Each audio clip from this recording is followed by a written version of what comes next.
Hello दोस्तों, स्वागत है आपका एक नई वीडियो में। तो आज के इस वीडियो में बात कर रहे हैं इंडिया के रिन्यूएबल एनर्जी के बारे में। क्यों? क्योंकि इंडिया बहुत ही तेजी से रिन्यूएबल एनर्जी सोर्सेज की तरफ बढ़ रहा है। तो ये क्या होता है, अगर आपको नहीं पता है तो मैं आगे वीडियो में इसके बारे में बताऊंगा। लेकिन ये चीज इंडिया में एक रेवोल्यूशन की तरह आ रही है। तो फ्यूचर में इंडिया को इससे आखिर क्या फायदा मिलने वाला है और कैसे ये रिन्यूएबल एनर्जी सोर्सेज इंडिया को बदल कर रख देंगे, आज की इस वीडियो में इसी के बारे में बात करेंगे। हेलो दोस्तों, मेरा नाम है दीपक, आप देख रहे हैं इट्स इनक्रेडिबल फॉर यू। तो आइए शुरू करते हैं।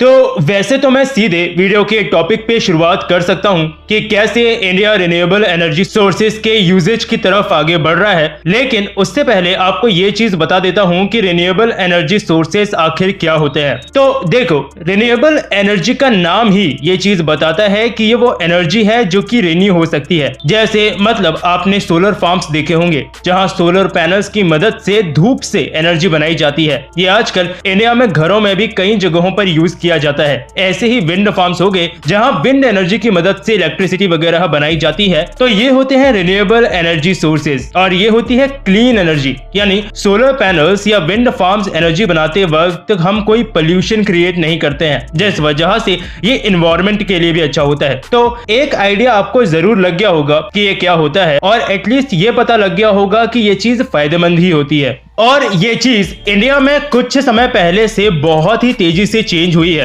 इंडिया मैक्सिमम कोल या ऑयल वगैरह पर ही डिपेंडेंट रहता था, जो अब बहुत ही तेजी से शिफ्ट कर रहा है सोलर पावर्स और विंड एनर्जी जैसी क्लीन फॉर्म्स की तरफ। एक IBEF की रिपोर्ट के मुताबिक इंडिया की इंस्टॉल्ड रिन्यूएबल एनर्जी कैपेसिटी जो 2016 में 45.9 गीगावाट के आसपास थी, वो 2021 में बढ़कर 150 गीगावाट तक पहुंच गई थी। यानी 3 गुना राइज हमें देखने को मिला है पिछले सिर्फ 5 सालों में इस रिन्यूएबल एनर्जी कैपेसिटी के अंदर। और ये ट्रांजिशन तो हमें सिर्फ अभी कुछ समय में ही देखने को मिला है, क्योंकि गवर्नमेंट अब इसको और ज्यादा पुश करने लगी है, जिस वजह से एक टारगेट रखा गया है कि 2030 तक यही चीज हमें 500 गीगावाट तक पहुंचाना है। यानी आप ये समझ लो कि ये दुनिया में सबसे बड़ा एक्सपेंशन प्लान होगा रिन्यूएबल सेक्टर के अंदर। लेकिन हाँ, ये चीज जरूर है कि हम आज भी कोल वगैरह यूज करते हैं एनर्जी के लिए, और अच्छे खासे अमाउंट में यूज करते हैं। आपको मैं एक ग्राफ दिखाता हूं स्क्रीन पे, जिसमें आपको पता चलेगा कि साल 2000 से लेके साल 2040 तक कैसे इंडिया के अंदर इंस्टॉल्ड कैपेसिटी बढ़ी है और किस चीज से कितना कंट्रीब्यूशन आया है। जैसे 2020 में अगर आप देखोगे तो ये येलो वाला जो सेक्शन है वो थोड़ा सा छोटा है लाइट ब्लू वाले सेक्शन से। ये लाइट ब्लू वाला सेक्शन कोल यानी कोयले से जो हम एनर्जी बनाते हैं उससे रिप्रेजेंट कर रहा है, जबकि येलो सेक्शन सोलर एनर्जी को रिप्रेजेंट कर रहा है। और वही चीज अब आप 2030 और 2040 में देखो कि कैसे एक्सपेंड कर रही है। 2030-40 में येलो सेक्शन रेड सेक्शन बढ़ता जा रहा है, जो कि सोलर और विंड एनर्जी है, यानी clean energy. Violet section utility scale batteries का है, लेकिन ब्लू सेक्शन में आपको इतना ज्यादा ग्रोथ नहीं दिखेगा, जो कि कोल का है, क्योंकि हम लोग क्लीन एनर्जी की तरफ ज्यादा तेजी से शिफ्ट होंगे। और जो मैंने आपको टारगेट बताया है यानी 500 गीगावाट का, ये कोई छोटा मोटा टारगेट नहीं है। वैसे 1 गीगावाट क्लीन एनर्जी लगभग 11 करोड़ LED बल्ब्स को पावर दे सकती है, और हमारा टारगेट है 500 गीगावाट का। लेकिन अब क्वेश्चन ये भी आपके दिमाग में आएगा कि क्यों,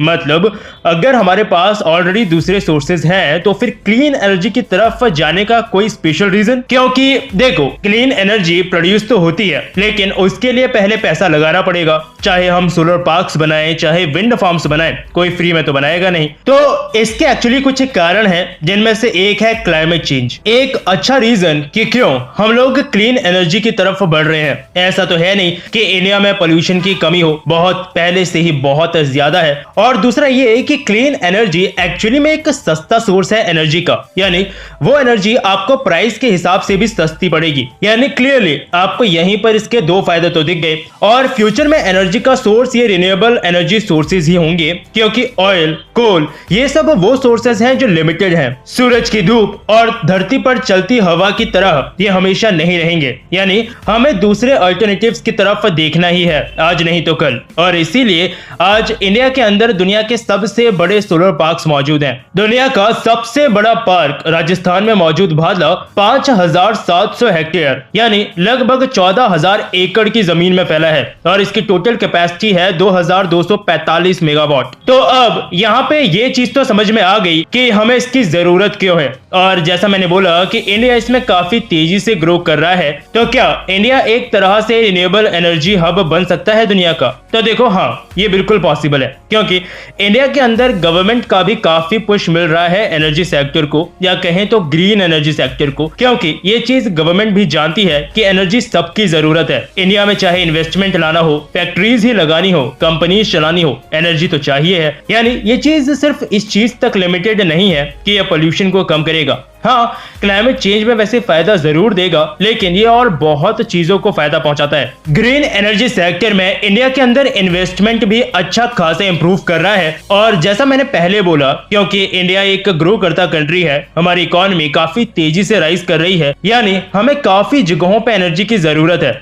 और मेरी इस बात से शायद हर कोई एग्री करेगा कि ग्रीन एनर्जी हमारे लिए इसमें एक बेहतर ऑप्शन रहेगा। यानी इंडिया इस फील्ड में अच्छा ग्रो कर रहा है और प्रोजेक्शंस यही बता रही हैं कि फ्यूचर में भी अच्छा ग्रो करेगा। लेकिन इंडिया के लिए इसमें चैलेंजेस क्या है? देखो, मेरे हिसाब से ऐसा कोई पर्टिकुलर बड़ा चैलेंज नहीं है। रिसर्च और डेवलपमेंट में काम करना, इनका नंबर और साइज बढ़ाना, ये काम तो धीरे धीरे होता रहेगा। लेकिन एक चीज जो मुझे लगती है वो ये कि सोशल अवेयरनेस जरूर कम है। इसका एग्जांपल मैं ऐसे ही दे देता हूं कि जैसे मान लो हाइपोथेटिकली ही अगर किसी से बोला जाए कि आपके घर में या तो कोल से प्रोड्यूस हुई एनर्जी आएगी जो कि सस्ती पड़ेगी, या फिर विंड फार्म से एनर्जी आएगी जो कि महंगी पड़ेगी। मैं जस्ट एक सिचुएशन, एक हाइपोथेटिकल सिचुएशन आपको सोचने के लिए कह रहा हूं। तो इसमें पूरे चांसेस हैं कि मैक्सिमम लोग पहला वाला ऑप्शन चूज कर लेंगे, क्योंकि वहां पर कॉस्ट कम है। इसलिए ये अवेयरनेस जरूर ग्रीन एनर्जी को लेकर थोड़ा इंडिया में कम है। बाकी गवर्नमेंट तो खैर इसके लिए कोशिश कर ही रही है। एनर्जी सेक्टर हो जिसके बारे में हमने बात किया, या फिर ट्रांसपोर्टेशन सेक्टर हो, इसको भी या तो ग्रीन फ्यूल या फिर इलेक्ट्रिक व्हीकल्स की तरफ शिफ्ट करने की कोशिश हो रही है। लेकिन चलो, एटलीस्ट ये अच्छा है कि इंडिया के अंदर एक कदम उठाया जा रहा है रिन्यूएबल एनर्जी सोर्सेज की तरफ आगे बढ़ने के लिए। और उम्मीद है कि फ्यूचर में इंडिया एक सेंट्रल हब बने दुनिया का क्लीन एनर्जी का, क्योंकि पोल्यूशन की लिस्ट में अगर इंडिया टॉप कर सकता है तो इस चीज में भी हमें टॉप करना चाहिए। आपकी अपनी कोई राय हो इस चीज से रिलेटेड तो नीचे कमेंट सेक्शन खुला है, मुझे जरूर बताइएगा। साथ ही ये भी कि आप में से ऐसे कितने लोग हैं जो कि क्लीन एनर्जी यूज करते हैं